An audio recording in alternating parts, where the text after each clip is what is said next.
Hey, what's going on, everybody? Welcome back to ITUTv Podcast. We are coming off of one of the most intense performance-driven weeks we've had inside ITU. ITU Execute is officially done. It's in the books, and every student that partake, man, respect to you guys because you made it happen. You showed up continuously every night through every session and every morning session. You didn't just show up to learn, you showed up to perform and execute on your trading plans. You operated under pressure. You faced uncertainty in real time. You stayed disciplined when it mattered most, and that's literally the difference. Because what we saw this week wasn't information, it was transformation through execution.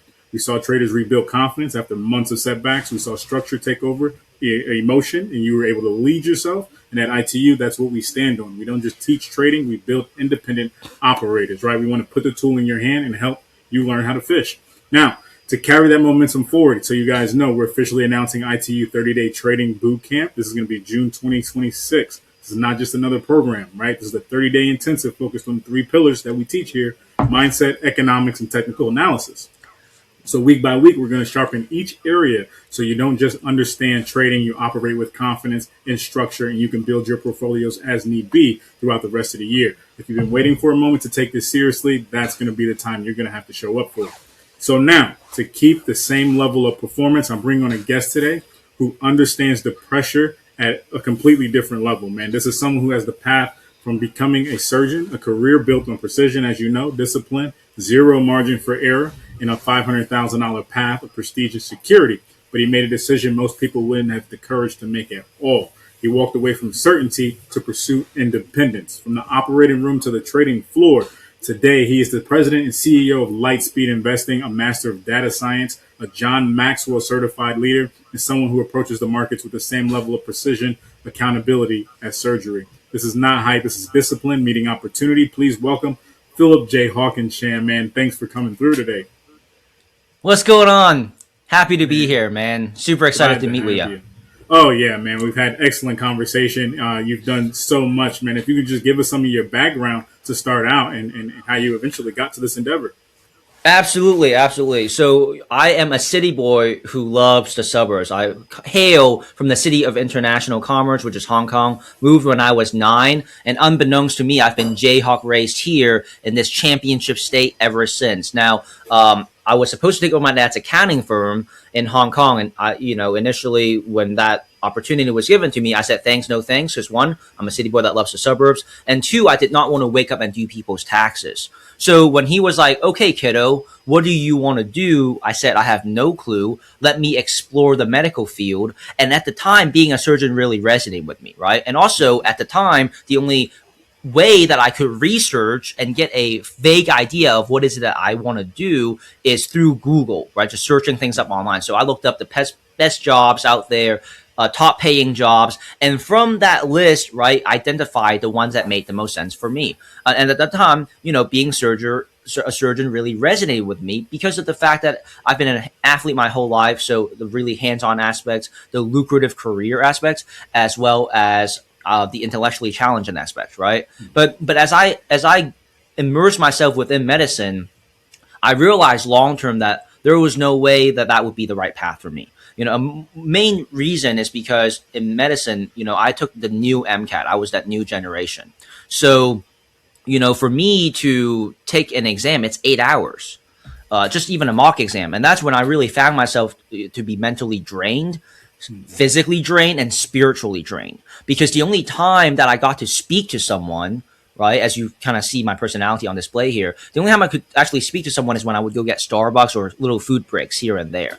And I just realized, like, okay, if I have to endure this path where I have to at least, put 10, 12-hour days into textbooks and studying and all of those things, then, I it's probably not going to be the best fit for me, right? And also, while this was happening, when I was 16, that was the year of 2008, and that was the year that we won the national championship against John Calipari and D Rose, right? Mario Chalmers hit the game-tying shot to send us into overtime. Thank you so much. And I knew that when we went into overtime that we would come out victorious because we had a deeper bench than them.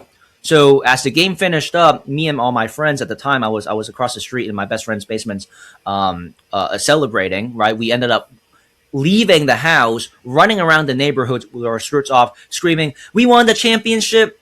We won the championship, and that's the official moment that I got indoctrinated into my alma mater, right? That was the moment that I knew that KU was the only school that I needed to go to.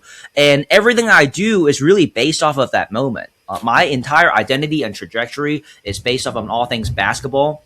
A lot of things didn't really happen until after college, where I started to manifest my own goals and dreams of becoming an NBA team owner. And really, what it was is, in business, they say you are who you hang around, right? So if you hang around with 5 millionaires, multimillionaires, and billionaires, you most likely be the next one. Well, I took that same approach, right? And I wanted to apply it to basketball. Because for me, I was a prodigy on the basketball court. I made the team in high school, and I firmly believe that if I had the proper guidance and mentorship, I would have easily walked on to KU.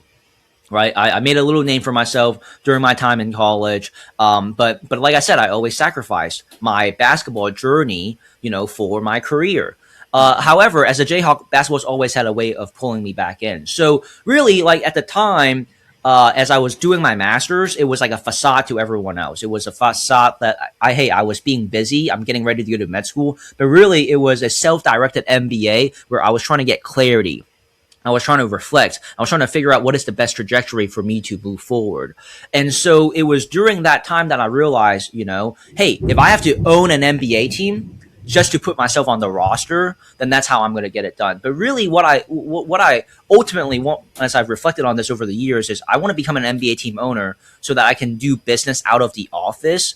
And whenever I please, I have access to world-class resources that will allow me to level up my game and see how far the depths of my greatness can go, as I am backed by Kansas, right? Yeah. And so that was really like the driving force for everything. And that's actually why I decided to leave medicine as an aspiring surgeon for entrepreneurship, because I knew that if I didn't get into business, there is no way that I can own an NBA team. Today's market, right? You need at least $5 to $10 billion to own an NBA team, which no matter how lucrative a surgeon's salary is, which is $500,000 plus minus, that will never get the job done. Right. And so I'm so glad I made that transition because, this is now my 4th year as CEO. And I have built up relationships where, I have access to Gary Payton. He's the only point guard that won Defensive Player of the Year. Also, Karan Butler, the assistant coach on the Heat. Last summer, it's been 5 years in the making, but I was able to finally work out with Kyrie Irving's trainer. And it was week-long boot camp, 8 hours a day, 30 hours total. And I'm so happy to say that coming out of that boot camp is when he told me, and alongside the training staff, that I do have what it takes to be a pro athlete, right? And the fact that Bill Self would be very proud. So yeah, I mean, when you look at me and you just talk to me, understand that everything comes from the NBA. Everything comes from, this basketball influence that I've had, unbeknownst to me, like I said, right, growing up here in Kansas. This is a championship state in both football and basketball, and that's that alongside my Hong Kong background, alongside my surgical trainings, right, is exactly what has shaped me into the personality and person that you see today. Oh, of course, man. Achievement and performance is all grounded, at your base and at your core. What do you feel like you pulled? And we'll start with the basketball side. Do you pull any elements from you doing sports into when you became trader and it was doing? Oh yeah. Dude, it was like I was so confident when I entered into business because I'm like, man, if I have the blueprint in front of me of basically going from a non-hooper to a professional hooper, business is going to be much more of an easy path. Not that it's not a difficult path, right? Naturally, it is. Right. But what I mean by that is because you actually can become a world-class athlete in a much faster pace because business takes time. Because one rep, this is one shot, this is two shot, that's 3 right there. That's 3 reps right there. One rep on the phone is 15 to 20 minutes, depending on what you're doing. Yeah. So naturally I realized Rome is not built in a day, but business cycles just naturally take longer. Because if you go to the gym and you work out my handles, my passes, right? I could rep out so many reps, man, if you're intentional within that 1 hour. So heading into it, I always knew business was going to be the easier path for me than basketball. And when I knew that I was going to walk in there with the backing of, the discipline and the rigor that comes from the surgery training, right? Yeah. I just got to endure, I just got to apply myself from all these things that I have and actually like go make it happen. Oh, for sure, for sure. I mean, there's an incredible milestone to take, and bringing the skill sets of achievement from basketball are going to flow, straight with you towards saying, hey, I'm going to take the business endeavor. You did say you did futures for a little while. Yes. Yeah. So I'm always someone that is going to recommend heavily investing into yourself, right? Of course. So basically, like as I was leaving college and I was entering into my master's phase, my master's is like my period of life where I went after all these mentors, and my first online mentor was Ty Lopez. It was the summer of 2016 here in my garage video. I graduated the December of 16, right? So I had that semester where I was able to actually like think less about anything med school related.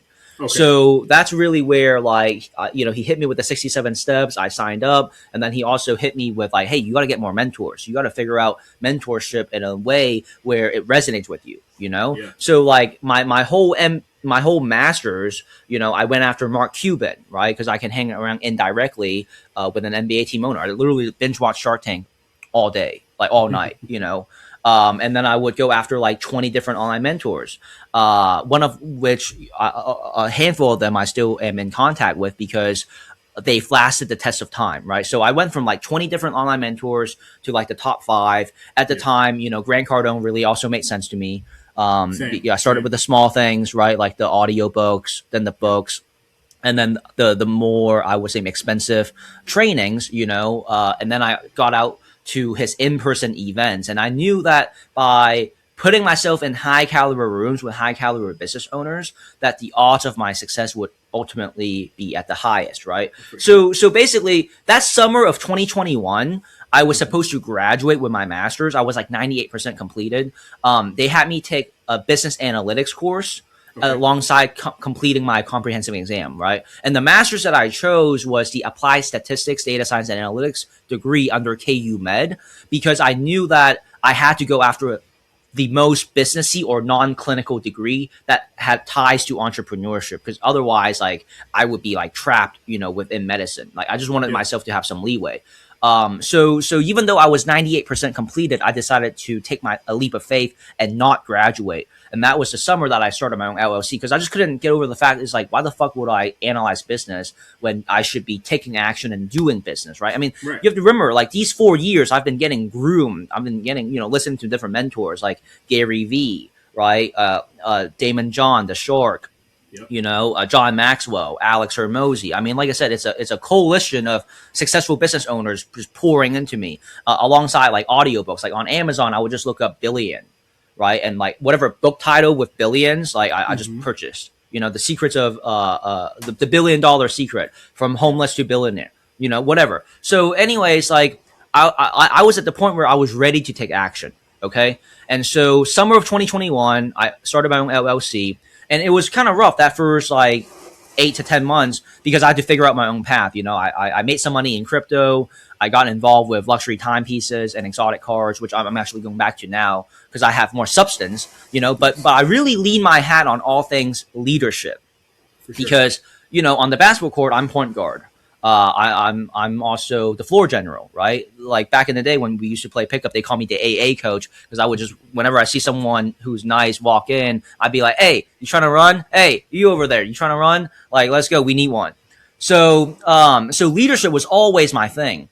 And at the time, I was getting some clients, but I wanted to see, hey, how can I like scale my business further? So that's really when I got into high ticket closing, right? And I got some trainings under that. And as I was doing the high ticket closing trainings, I also was putting myself in positions for success by networking in these high caliber rooms, specifically the 10X room, right, with Grant Cardone. And that's actually how I met my current business partner now, back in like 2022, before the turn of 2023. And of course, being someone who is at least, I would say, $500,000 invested into himself at this point, right? Like at that time, I was probably like close to 100K invested in myself. I was like, okay, well, like I met this gentleman. He's a former internal medicine physician who had the opportunity to learn from a fellow billionaire in our space, Mr. John Arnold. John Arnold took 1.5 million to 1.5 billion in 2.5 years, trading the commodity natural gas the right way, right? And that's why he was coined the youngest self-made billionaire in the U.S. at age 33 back in 07. So my business partner, had the opportunity to get mentored by him.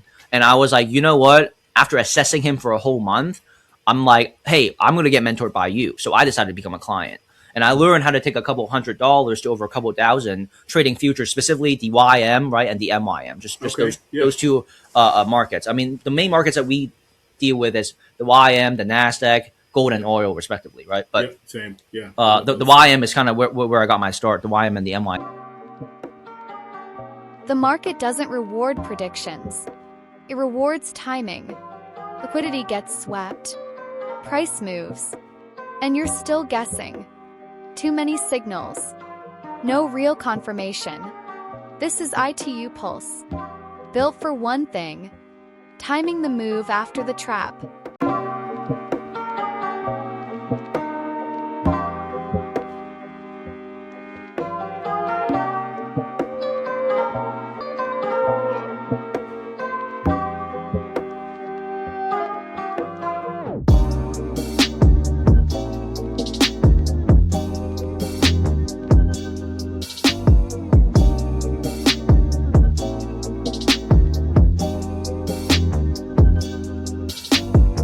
Not before the move, not in the noise.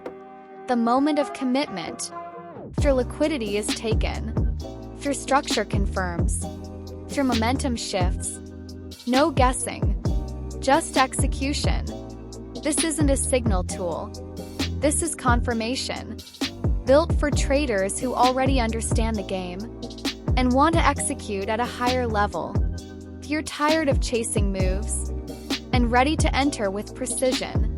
ITU Pulse.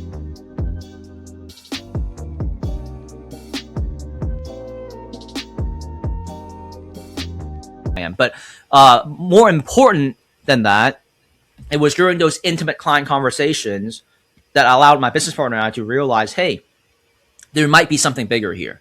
And so as we, figure out the logistics of it all, right, we gave ourselves a 1-month business partnership test trial. Ultimately, he delivered, I delivered, and after 3 months or so is when I became president and CEO. Fantastic, man! What a story. So during that time, right, you're in the room with bigwigs. How do you mentally prepare yourself in any of these environments as you're going into them? Do you have certain things that you do prepare to get into that room? Well, I would say my work was already done early. Okay. Please remember, right? I was executive groomed to take over my dad's accounting firm in Hong Kong, right? So like being around high net worth individuals, wealthy people, or I would say people with strong substance was always something that was like natural for me because that was my upbringing. Also, don't forget, right? When I was going through medicine, I positioned myself with surgeons and anesthesiologists, which is like the top 5% of med school. In basketball, right? I'm blessed to be spoiled by being Jayhawk raised in Kansas. That's again, right? Championship state, highest level possible. So I would say like my entire life, I've been surrounding myself with whoever is at the highest level of success. That's who I'm going to have a conversation with. Of course. That was like not a one event type of occurrence. That was something that was groomed from when I was a little kid, like 3 years old, right? All the way up to that moment, which I was like, 29? I was 29. Yeah. Cause I became CEO at 30. So for literally like 20 plus years, that was what I was doing, right? Yeah. But I don't want that to like discourage anyone. I just want you to recognize like a lot of work should be done before the moment, because luck is where opportunity meets preparation. Most definitely. Did you feel any pressures, right? When you transitioned and you're going through the coaching of, hey, I'm trying to build this $100 account over up to 1,000, and you're in the midst of trading these markets. Is there any pressure that you felt, each and every trade, or how did you overcome those pressures? Yes, I did, but the pressure was a little bit different. It's always self-imposed for me. I'm blessed to have grown up in a family, right, with certain degrees and levels of financial support. So for me, as I kind of ventured into entrepreneurship because I was leaving medicine, I was really trying to become self-made.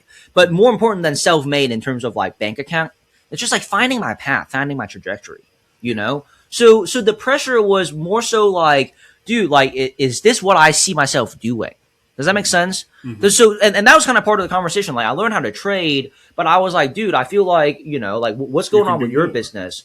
Yeah. I feel like, yeah, like because archetypes, right? Like my strengths, right, with my leadership, which my business partner is great, you know, in its own right in certain skill sets, but like leadership's not one of them, you know? So it was more so like learning the trade, and it's like, okay, well, thanks so much for teaching me, you know, that something like this exists. You know, the fact that you can make anywhere between a couple $100 to a couple $1,000 a day through high frequency trading in half an hour to an hour and a half is unheard of. I mean, it was like the same reaction that I got when I first learned about high ticket sales. But with high ticket sales, you have a longer cycle, right? To get and you have to deal and interact with people to actually get some transactions, right? Yeah. This is, as you know, trade is just you and the markets. And it's direct access, man. You hit the button, you enter, you exit, the money's in your account. I mean, it is right there. It is so fast. So I was grateful for just like the opportunity, the knowledge, because for me, in that moment, I saw my MBA goals and dreams no longer being dreams. I saw a real pathway for it to manifest into my own reality. So when I was learning how to trade, it wasn't the pressure of having to make money. It was more like, dude, I got to fucking figure out how I can incorporate this into my life.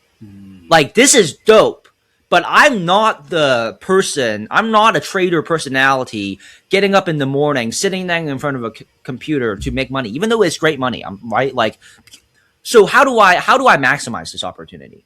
And that's, I would say, like, that was for me the biggest thing. And that's really where those it led to those intimate client conversations with my business partner. Like, if, as opposed to talking about how do I trade better, it's like, man, fuck that. Like, how do I apply my business acumen, my business skill set that I've already developed, and let's make it something bigger? Because I can always have traders underneath me, right, to trade my capital if I ran the firm. I mean, like, so these things started to like open up, right, in terms of conversations. No, that makes perfect sense. Like that's kind of like what I would say more so happened in my scenario. Of course. No, I completely understand that. Do you ever run into like dealing with ego, right? In a negative way, or has it always been something supportive for you? No. I would say it's always been something supportive of me. One of the 67 steps I learned from Tai Lopez, he talks about the difference with inward humility and outward humility. So when you talk about ego, you're thinking about outward humility, right? Yeah. Which I know that some people may label me as very cocky or arrogant, and that's fine, you know, because I'm a ball player. But here's the thing with ball players, right? Like the confidence that oozes out, that aura, right, so to speak, right, that you see comes from the work. So like Kobe, Michael Jordan, LeBron, the greatest, yeah, they're going to have a lot of swag on them. But the reason why they have that is because the work that they've put in. So I take a lot of pride in what I call inward humility. And inward humility is your ability, right, and I would say sense of awareness to go, yeah, I may be great here, but how can I become better? Yeah. I may be at this level, but I need to probably polish on certain things. So it's about staying curious. It's about staying disciplined with your growth and never wavering and never being complacent. You know, so I would say I never have a problem with ego in that sense because I focus more on inward humility. And if I come off as egotistical, that's okay because I have a lot of substance to back that up. Sure. If I rub you the wrong way, it's probably because you haven't developed yourself enough and it's just too overwhelming for you. Because every time I talk to someone who embraces personal development, they know exactly where this is coming from, right? So, you know, if you're talking about ego in terms of like trading and emotional discipline and psychology, yeah, that's definitely a thing that you have to watch out for. But like I said, right, those are not as applicable of a conversation for me. Understood. Just because of what I was trying to accomplish and figure out at that time. And you work through that very aggressively when you one, put yourself in the right rooms, read the right books, and have the right information flowing through on a regular basis. Yeah, and I mean, you also got to know like your trajectory, your destiny, your archetype. Like, what is it that you're great at doing? What are you meant for? Like, I always knew I was going to be a CEO, man. You know, like it was my destiny. You know what I'm saying? Like, or a leader at a high level, at a high degree. And there's nothing wrong with being something else. What is wrong is being something else that you're not meant to be. You understand? Like, if you are great with your hands and you are naturally a carpenter archetype, you know, you have no business trying to code, dude. Yeah. You know, in any like environment. Oh, like what I'm saying is, you know, the creator, I don't know, you know, people listening, how spiritual you are, that none of that matters, right? It's just about the way the world works. Like, have some common sense in how the world works. And what I'm saying is, there's a lot of opportunities out there, but they are not for everyone. Right. You know, there's personalities that are really good fit for ecological sciences, wildlife, right? Marine biology. You know, but the whole point is, what's your purpose? What's your personality type, and what does it align best with the direction that life can offer you? And if it's aligned like as close to 100% as possible, then lean into it. You know, and figure out how you can become a boss in your own right, and not just a boss, but a boss of bosses. You understand? Right. Like, that's the difference. Because it becomes easier for you, is what I'm trying to say. You are protected if you stay in that lane.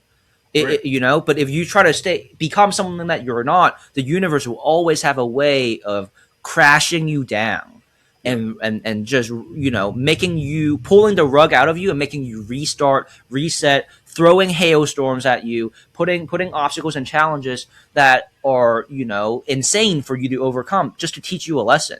You know, and that lesson will always repeat itself until you learn it. Of course. You know what I mean? It's a harder journey taking it that way. Yes, correct. Yep, so, that's right. I run into a lot of retail traders, right, that operate off of hope sometimes. Like, they want something to happen, but your background is rooted in data and probability, right? How do you train someone to get out of the hoping and start thinking in probabilities? Well, you got to go beyond that then. Okay, like what you're talking about is actually like more surfacey. So this is something that I learned because, you know, we're very immersed with programs, right, Zay? So look at this. So you got a person doing program A, person A doing program A, you see success, right? Yep. Person B doing program A, no success. Okay, so let's make it simple and remove the variable, and you just have the person. So you have a person A being a success, and you have a person B not being a success. Do you understand what I'm getting at? What I mean by that is, at the end of the day, programs help, but are you a winner?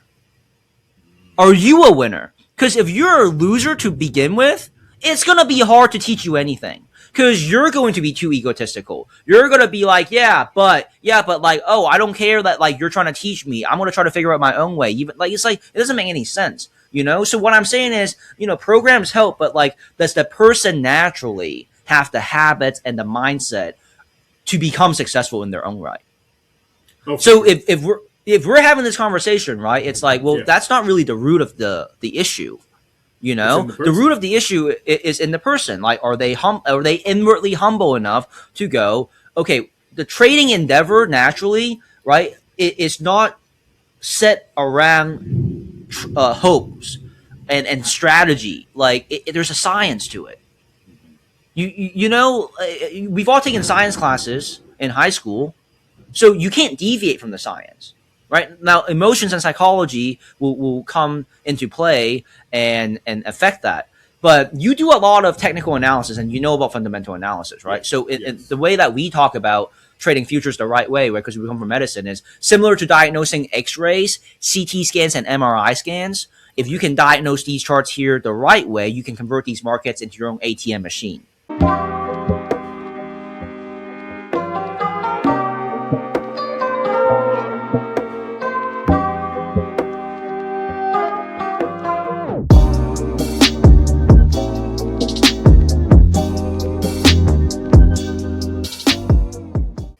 And the better you get at it, that ATM machine can now have the potential to evolve to a bank account, to being your own bank. Yeah. But you have to follow the technicals. You have to follow the science. Hope is never a strategy here. it's almost like asking, how do you, as an airplane pilot, how do you take off on the runway with hope? You just don't do It's not gonna that. happen. It's not gonna How do happen. you engineer civil engineering, structural engineering, mechanical engineering, chemical engineering? How do you engineer something with hope? You don't. It's science. It's all science based, right? Yeah. So, and that's what this game is. It's rooted in science and math. Your STEM, right? Yeah. Science, technology, engineering, and math. So yeah. I mean, just off top, like, we shouldn't even be having this conversation Yeah. because you're in the science realm, dude. There's no You- hope in science. you've You can gotta be completely optimistic. operate in You another got level. you can be optimistic and have positive mindset and understand that, like, even though you took some hits, like, you're gonna be taking hits. You get beat up everywhere in life, dude. Right. You're even as a ball player, right? We're taking hits all day. You're gonna have your losses. You're gonna win some games. You're gonna lose some games. It's the same way in life. In trades, you're not going to win all your trades. You're going to take some losses. Now, at our firm, right, we talk about it's okay to have losing trades, never losing days. And that's the difference, right? Because out of 10 trades, if you're trading with the same amount of discipline, same amount of risk management, where all 10 trades are equal across the spectrum, and let's say you are at the point where you're 60 to 70% accurate and correct, well, guess what? Even though you lost on 3, you're still net positive, right? Yeah. So that's what matters. I would say more so be optimistic about the future. I would say be positive minded about what you're becoming and not let the progress in front of you and the results that you're seeing right now impede what you can become. It's all about your potential, right? Right. But don't have hope while you're trading because you went against the market and you're hoping that it will come back. Like, Yeah. we have a philosophy at the firm. Averaging down is a sin, dude. We never average down here at the firm. I mean, we teach that. That's what we preach and that's what we Right. do. But some people still Right. go against that because it's easier. It's easier to be not disciplined and average down. Yeah, You know? I mean, a lot of traders don't like the practice room. We always intensify those getting started to practice so you can understand Yeah, what those good. analytics look like, get that data, Yeah. gather your percentages, and figure out how to work from there. Don't try Right. to come in each trade just like swinging for the Yeah. fences because you didn't do your That's homework. right. So how we get our clients profitable, right? It's very similar to learning surgery. I put them through 3 phases, is what I call them. And I think you and I can agree that there's a fundamental difference, between learning surgery and actually going into an OR room and cutting up someone live right That there, right? part, Like, 100%. I'm not going to teach you something and I'm going to be like, go do a stitch right now, right? You Right. agree, like on a live Right. person, right? Completely So agree. phase 1, you learn and absorb like a sponge. Yeah. Phase 2, you want to practice on a mannequin patient. And when you practice on that mannequin patient, right, virtual trading, paper trading, you focus on the inputs. Do not look at the outputs. Money making is a simple byproduct and function of the right inputs. So what does that mean? You're looking at the science of it, or you're reading all the factors that coalesce into a good entry. Or you making sure that you're at least 80% accurate or working up to that accuracy rate. Like all these things before you ever put real money on the line. And by the way, even if you had 2 million, 3 million, 200 million, I would still only teach you to put up $2,000, $2 to $3,000 when you're ready to trade live and trade the micros. Trade it right. Get that down first. Like, don't be in a rush. Do not ever use trading money to try to cover your bills, to cover your rent, whatever. Like, it should be what I call non-heart attack money. It's money that you could risk, you could lose, and it's fine because you talk about that psychology, that pressure. Pressure only comes if you're trying to make dues with this trading money. Right. Like, it doesn't work that way, man. Like, you need to be in some form of financially stable situation, like have a good stream of income coming in. I mean, if you're trying to use this to learn a skill set that gets you out of a situation, great, but don't jump into live trading too early is my point. Hone down the skill set, focus on the inputs, and then you can, entertain that. But I still would not, recommend being in a situation where you're trying to use trading to take care of bills. I mean, if Right. you're in that situation, you got Bigger deeper issues. problems than what we're talking about. Yeah. I mean, it's smarter to get. I see traders all the time who have better results, who are in a good position. They have a job that's paying their bills. They've got that part Yep. covered, so their focus Yep. operates at a higher level. Right? Yes. And then Because they're not operating from scarcity. right, exactly. And then don't be the one. Oh, I'm trying to build an account from small. It's Yeah. such an easier position to have a higher set of capital to make small amounts Yes. of money. Right? Yes, to have your correct. money make money. Because you want to operate from abundance. You want to have this be really like at least your second or third stream of income. Right. Like get your baseline figured out first. Right. Build the skill first. Build the skill. Yeah, build the skill. Yeah. Because now you're not going to be panicking. Exactly. You're not like a homeless crackhead going like, I gotta fucking make money today. I gotta, you know what I mean? Like, it's like you can be more chill, bro. It's such bad. Even in the prop firm space, I tell people all the time, look, if you are in that level, put $50, $100 to the side. There's prop firms out here now for $100, $200, $300. Yep. And they're giving you capital, and you can train, you can get better, and use that capital to put yourself in a better situation than to try to force, the little bit of money from your check to try to trade it. That's right. For sure. So yeah, man, and by the way, for those listening who don't know what average down is, averaging down is like, because there's only really two ways that you can predict where the market goes, right? And that's the beauty of trading futures and commodities, by the way, is it's not like a stock, you're just waiting for it to go up to make money. You can make money when the markets go up, down, or sideways. Yeah. But averaging down is like when the market's going down and you thought it was going to go up, so you purchased going up, so you went long, and you see the markets are falling. It is going against you, and your whole reaction is like, no, I'll stay in the trade because it's going to come back. It's not going to fucking come back. Like, dude, like, it's just not. Exactly. Exactly. Like, one of our number one principle is never let a loss escalate, right? And do not average down. It is a huge sin here at the firm. So yeah, and if we see that you're doing that, your chances of qualifying yourself to become one of our $1 million traders, where we actually give you like a $2 million, $5 million account, just goes out the window. You know what I mean? Like that's just, yeah, like you are not worthy. You know what I mean? So through my learnings as well, it's like 83, I want to say it was 83 to 89% of the time, if you was in a buy and it flipped against you and went wrong, obviously, and you flipped and went to the sell, there's an 83% chance or higher that you're going to be right going the other way. So it doesn't make sense to try to double down on a wrong trade. That's obviously no, it doesn't. But obviously, like we're talking, yeah. But where does it come from, right? Where does it come from? Well, like, why are you not listening, dude? Like, why are you not listening to the mentor that you signed up with, right? Like, that's what I'm talking about. Yeah. It goes deeper than that. Right. There's some wiring. There's usually a history of what do they call it? Like how you deal with leadership, right? And it probably comes from, you see it in the workplace. Right, people who don't deal well with their bosses and stuff like that, and then they think they're going to come into this environment and they can't be their own boss because they can't even listen to themselves. Personal leadership, and that's the ego that you really want to watch out for. Because they have a lack of inward humility, right? Mm-hmm. So what I want to just, because as educators sometimes, and I tell my team this all the time, like, just make sure you are doing and you're going above and beyond on your part, okay, on what you're responsible for. Because at the end of the day, like, dude, if you tell someone, I have clients who I tell specifically, you're not allowed to go live. You're not until you get approval from us. And you know what they do?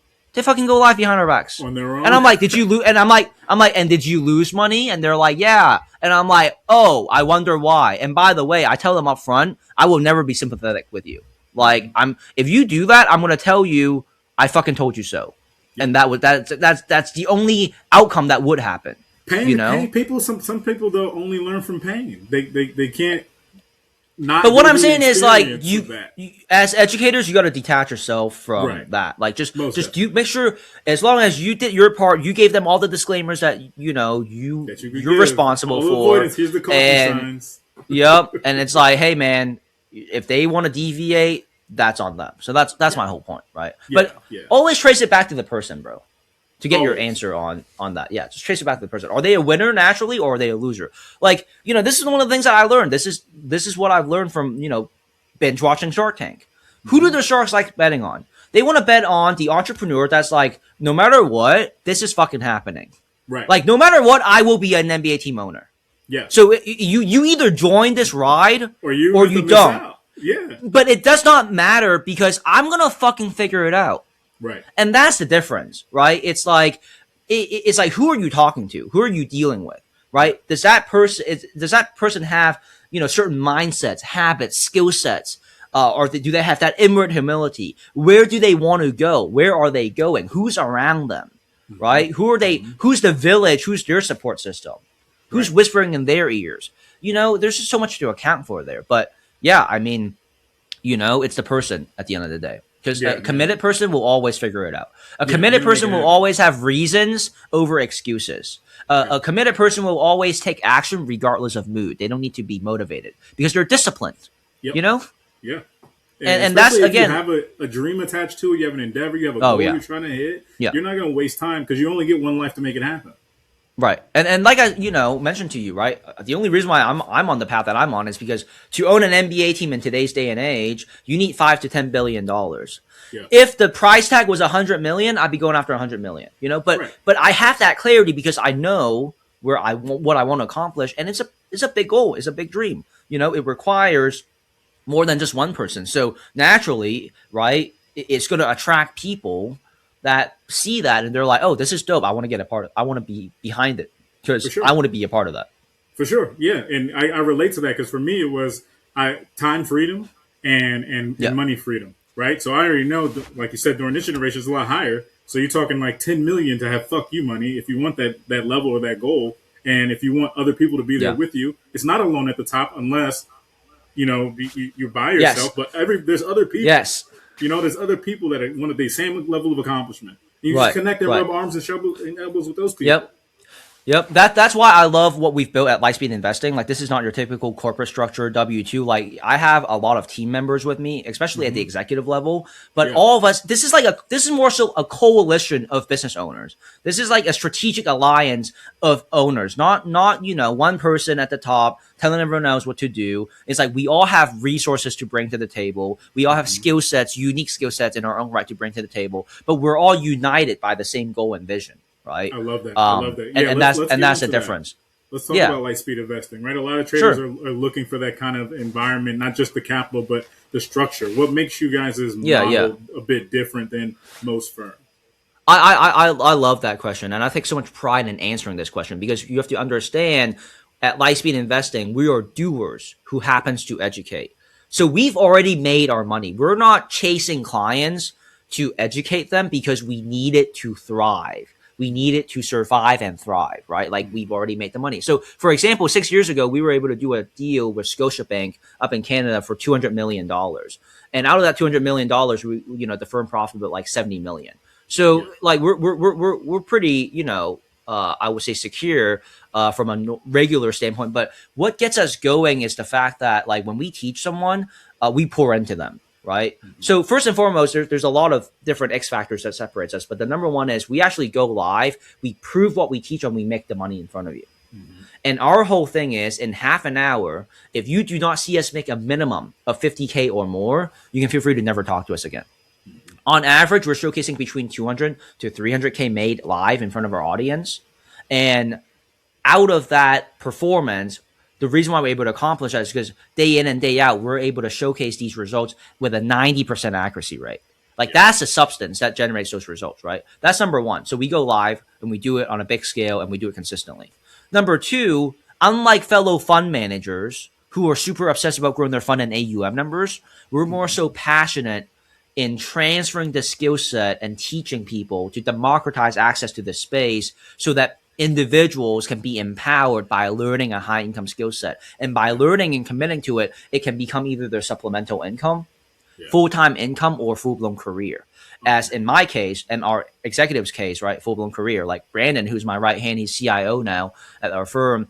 He's a 26-year-old who we helped retire from a 6-figure engineering job last summer, right? Wow. And that's because he has his own skill sets around financial prudence, discipline, acquiring business funding, credit as well as, trading stock options in a passive manner, right? And on top of trading futures in an active manner.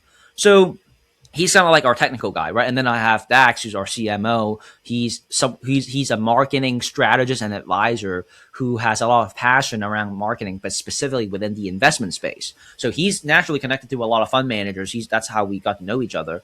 But he has big goals and big dreams himself. He wants to ultimately, have his own beachfront properties, and he really wants to partner up with, I think, a developer firm, like a developer. Fun type of thing. Yeah. For properties. Yeah. Yeah. So the whole point is, like, that's kind of like our executives, but the number one, I would say, thing that sets us apart is that we go live, we prove what we teach. And on top of that, we've actually made our money. So the money conversation is the least barrier to the entry. right? What I mean by that is we only focus on substance when we talk with someone. We're not trying to train the entire world. We really want to take in someone who's high caliber, strong quality, right? Figure out what do you want to get out of this. And if you decide to do something with us, we really pour into you. It's just different tiers and levels of access. But, if you're open and honest about your financial situation because you're in a tight spot, we'll work with you. Like, we're very accommodating. We're very flexible. That's one of the reputations here that we have at the firm that we want to make sure that we express to the public. And again, that's because we've already made our money, right? So we're not necessarily desperate. What it is it's a passionate hobby of ours that we're looking to blow up because we have the entire market ready for us to dominate. I mean, we are the only group that is by physicians, for physicians, doing what we do at this level. Right at the hedge fund level, first and foremost, and so there's really no one else that can even come close to us, right? And so if we really dedicate ourselves, we can do a lot of good. And I showcase a lot of our case studies online as well. I put them on YouTube and I put them on podcasting platforms like Spotify and Apple. I mean, we had a business owner, Charles. He took 70K to 900K in 5 weeks, and by week number 6, that account hit 1.212 million. I had another gentleman where he made about 25K yesterday following, because we had a massive downtrend. My business partner in front of everyone held for 102 points going down on the Dow. And that was about 130K, right? In like 3 minutes displayed. Oh, yeah. Just hold it. That. I remember that. Yeah. But I mean, the whole idea here is, look, anyone can do this if you have the right mindset, if this is a good fit for you. Our average client makes anywhere between a couple $100 to a couple $1,000 a day. And the leverage really comes in two main things. One is the asset class itself, right? Trading futures, the most risky and volatile asset class the right way, right? That's where a lot of people don't understand because, it's generated a lot of billionaires. I mean, names like John Arnold, who took 1.5 million to 1.5 billion. He's my mentor's mentor, right? James Simmons, Stephen Cohen, Stephen Schofield, Ken Griffin of Citadel. I mean, there's so many people who, like, if you did your due diligence and research, you'll find that from the Forbes list, not only is the world's top 42% immersed with the finance and investment space, but on top of that, in their portfolio, they're somehow, some way involved in futures and commodities for a great reason, right? Yes. Welcome to Independent Trading University at ITU. We're more than just an education platform. We're a community built to help you succeed. Trading can feel like a solo journey, but with ITU, you're never alone. Our team is here to support, guide, and push you toward mastery. Technical analysis support, so you can read the charts with precision. Fundamental support, so you understand market-moving news and economics. Psychology support, so you can develop the mindset of a successful trader. We provide the tools you need to thrive: weekly live education, 24/7 community support, and real-time trading setups from experienced coaches. Wherever you are, access the education and mentorship that will transform your trading. Join ITU today and trade with confidence. And so, our clients, they make anywhere between a couple $100 to a couple $1,000 a day learning this, but that's the average person, right? If they see what we're about and they want to contribute to the mission and vision, then guess what? There's additional opportunities within the firm that they can talk to me about, which is what I mainly do, right? The leadership portion as well. So look, it's transformative. It's life changing. I recorded another gentleman. He's like semi-retired. Well, he is retired, and he wanted to learn this, and he got so fascinated by it that he's actually spending like anywhere between 2 to 4 hours a day. And he immersed himself with the mannequin patient thing, like the simulated for 4 weeks, and then like finally on week 5, day 1, he went live and he made like $350, and he was so happy when he told me. Yeah. So I would say like those are the things, man. Those are things that sets us apart. We don't bullshit you. We go live. We prove what we teach. And if you want to learn this, have an open conversation about finances, and we make it work for you. If it's too much, because of the fact that we've done deals with banks and institutions, I have business funding and financing resources to share with you as well. And if it's necessary, we'll just convert you into a monthly subscription that you can cancel at any time.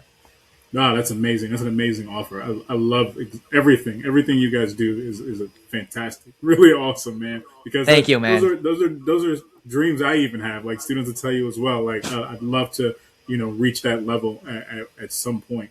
But let's do it, man. Let's get you there. I love that.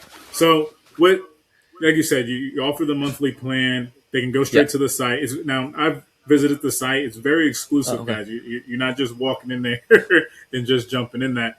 What is the process? Yeah. Do you send an email, contact you? Yeah, well, the process is, first and foremost, go to the website, lightspeedinvesting.com, and then you can also you can sign up for a complimentary 2-week invite. So you hop in there, you sit in on the sessions for free, and if you like it, right, we'll talk more. It's really simple. We open up the door. See, that's what makes us different. We actually open up the doors for people, and then we gauge you from a substance standpoint.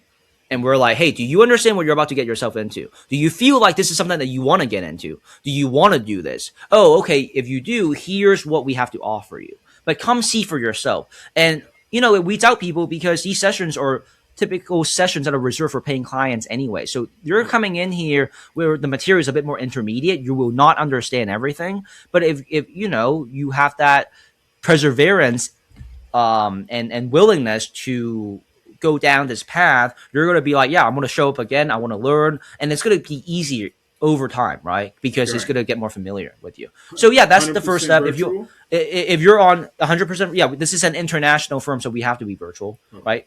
Okay. So that our clients, they range in from Hawaii, Canada, the UK, and obviously different parts of the US as well. But what I would say is, if you're also on social, look me up on Philip Jayhawk Chan.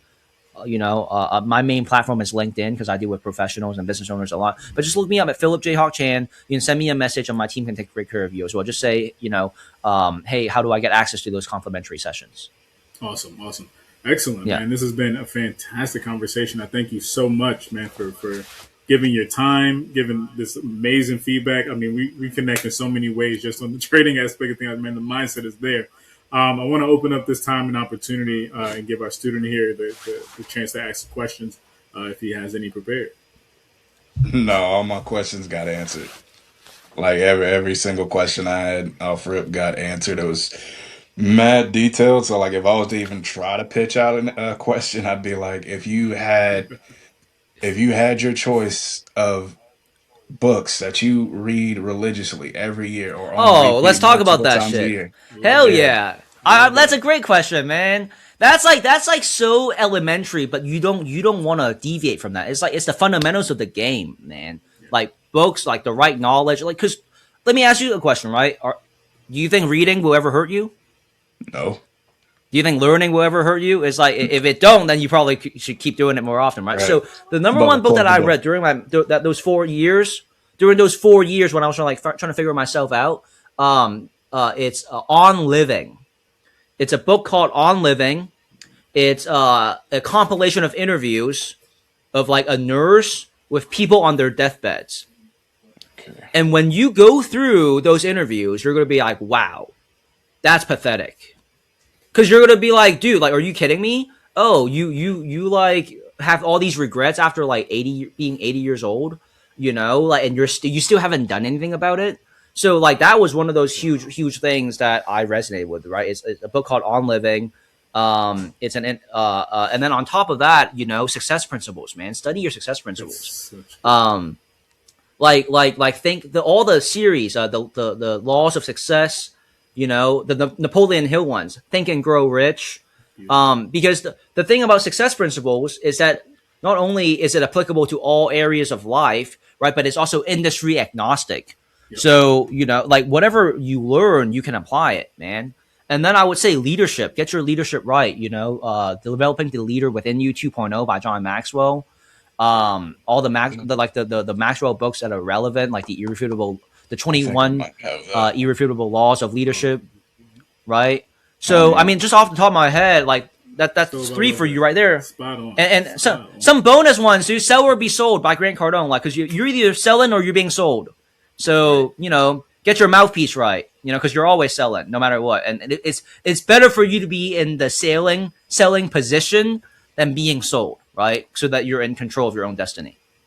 Okay. And I mean, if you have any kind of like spiritual curiosity or spiritual connections, look up the books called like Everything Happens for a Reason. Everything Happens for a Reason, or like The Alchemist. Oh my God, The Alchemist is a great book. I really like the OG Mandingo series too, the greatest salesman in the world series, That's a really because good it contains scrolls of ancient wisdom that ties into success, right? So yeah, the richest man in Babylon. If you want something more Mm. around like finance and wealth creating wisdom. So yeah, dude, like all the ones that and there's so much more. Though, there's like so much more, but I don't want to overwhelm you. You know. Oh, not at all. You listen, most of them I have them on my bookshelf. I'm still working my way through them. Um, I got a few to How to add, Win but Friends and Influence People. That's such. I've been Yeah, that through that by one a by few Dale times. Carnegie. Yeah, the one thing by was it Gary Keller? I think Flow by I mean it's just a high performance book. On so what DeAndre, right? Like yeah. here's the thing about books. You gotta. I love the fact that you asked me, right? But I'm gonna challenge you back, which is use books accordingly to what is good for you in your current stage of life as we're talking right now. Like when I open up a book, right? I don't read the whole thing. First and foremost, I skim it. I look at the summary and I look at the table of contents, and I go of all these chapters, which one is the one that is the most relevant in my current life chapter right now? You understand? Right. Like, because like for you, I don't know how old you is. Like if you early 20s, right, mid 20s, early 32. 30s, mid 30s, like life evolves is what I'm saying. Mm. When I was in my 20s, right, like it was all about like I'm gonna kill some motherfuckers on the court, bro. Like, and that was like the only thing that I'm obsessed about, despite me trying to figure out my career. Like girls and basketball, bro. Like and like not girls like in a wife kind of way, just like girls. Like I'm gonna have my fun, you know. But what I'm saying is like you gotta have wisdom around early 30s. What are your goals and life accomplishment that makes sense? Like, are you trying to be a father? Are you ready to be a father? You trying to stack up? You trying to be more serious about your career? Specifically speaking, what skills are we talking about? Are you a salesperson? Are you a marketer? You know what I'm saying? So like, books are great, but have it be personalized to you. You know what I'm saying? Yeah. Because otherwise, it won't mean shit. If you're dedicated to a career field and you're reading books outside the career field, it doesn't help. That's what I'm saying. You Yeah. know. Yeah. I completely understand So that. I hope that helps, man. I don't mind pouring in. If you're open to it, I don't mind giving you a little bit of a hot seat experience. Like what are you about right now? Like early 30s. What do you want to get accomplished, man? So right now, primary goal is to remove the financial limitations from my kids. It was a big thing for me growing up, not being able to do it. My kids are showing that interest. I don't want my kids to feel limited. Working with Zay, actually had to rewrite my entire financial blueprint. So I had to figure it out to get to the point that I'm at now. So Yeah. balancing that out right now. I've proven to myself I can survive. So now I'm working with Zay to move to that point to where I can thrive. So Fuck right yeah. now it's Okay. around my family and along the journey, just being an example for people, an excuse remover. Okay. Um, So like I'm gonna say like I challenge you to think deeper and get into more specifics. Like when you say thrive, what does that mean? Like and I'm not no ego, right? I'm just like use me as a blueprint. So for me, I figured out in my 30s now. I'm like I want 3 residences in the U.S. I want my Kansas space, I want my Miami residence, and I want my Michigan residence up north in the summertime, so I can do elite basketball training up north, right? So like for you, do you see yourself having possible. multiple residences? Do you what does thriving really Oh, mean yeah. for you?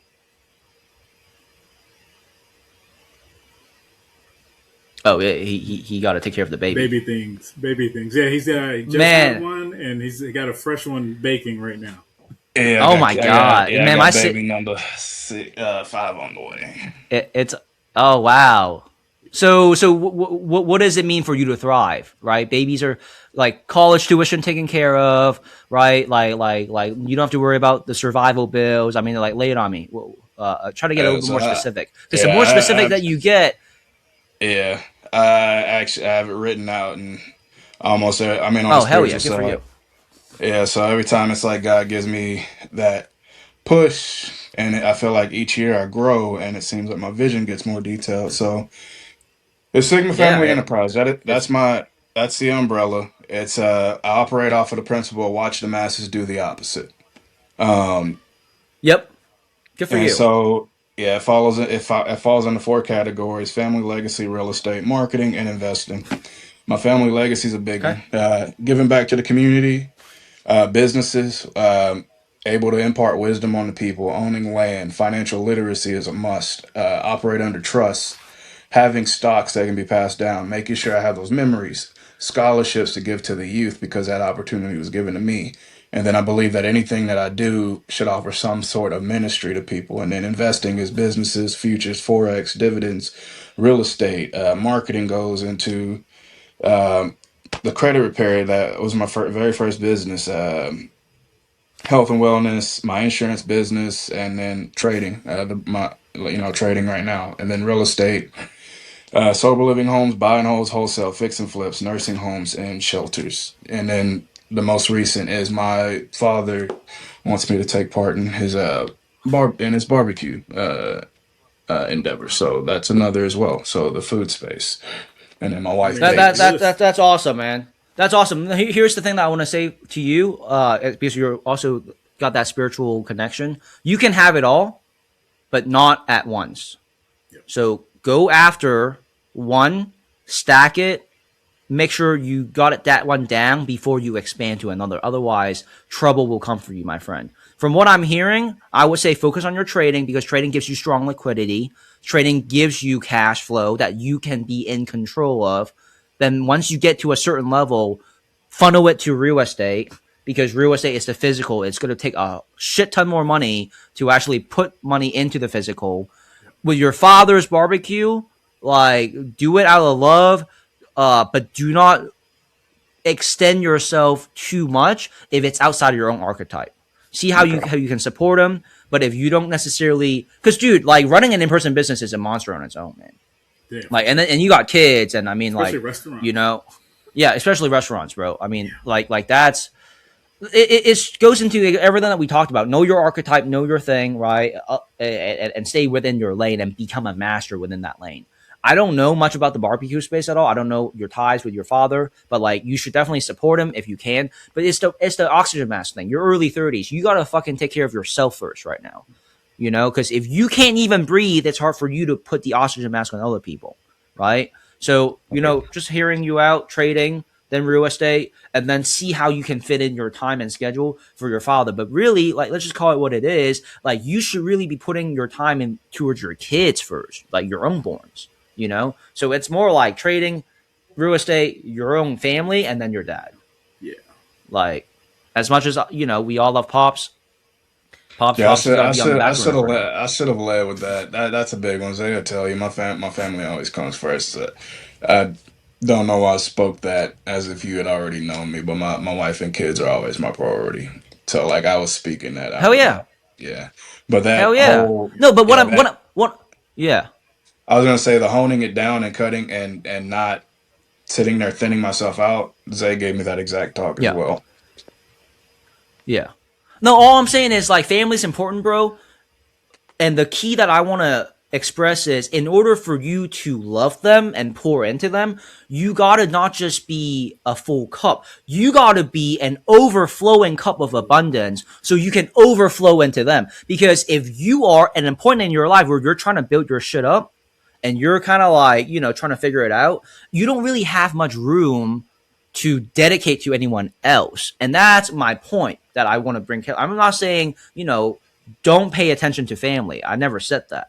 I just said it's way wiser to make sure that you are doing well with your own skill sets, with your own financial situation, and then you can be big dog, and then you can really take care of everyone else. And before your dad, your wife and the kids have to come first, right? So Hmm. that's there.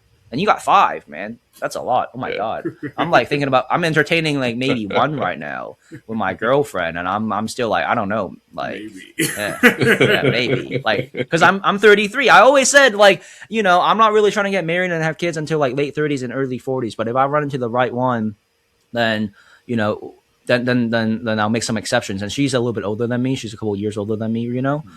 So there's obviously that biological clock ticking. But I was like, if we have a baby though, that baby's gonna be special. So I was like, yeah, we can have some fun and make it work. But it's not ideal, you know what I'm saying? But hey, listen, that's me and my girl, you know? And it's like you and your wife, it's different. It's different. Like, but when you add that another layer of family, which is like pops and moms is like, and relatives, right? That's where it's like, all right, man, like, do you have your shit taken care of? So it's all love, man. I just want to let you know that's where I'm coming from. Oh no, I understood. I understood it. Man, that's good. That is awesome. Yeah. Hey, Philip, I appreciate you so much for your time, man. This has been probably one of the best episodes I've done. Oh, for real? Shit. Man. This is amazing. It's just something when traders talk, dog, it resonates so well. Well, I'm not just a trader, you know, so I think that maybe that another thing. Yeah. The business growth, and the basketball. Yeah. I love every aspect of that. I was a baseball player. I did bowling. I did martial arts. I've done not basketball professionally, kind of side, but I really like to do football a lot. But man, I just resonate with everything in this conversation. So this was amazing. Hell yeah, man. Thank you so much, man, for bringing the level of clarity to all of the endeavors you do and the discipline. I know my community will really much appreciate that. And this is what our students really need to hear, right? Structure, accountability, and being precision, not taking the shortcuts to make it happen. So, man, thanks so much for your time. We're going to be out of here, and I'm going to catch you Monday. Yes, sir. Let's do it, man. Appreciate y'all. Right. Thank you, man. Take care now. Yep. Have a good weekend. You too.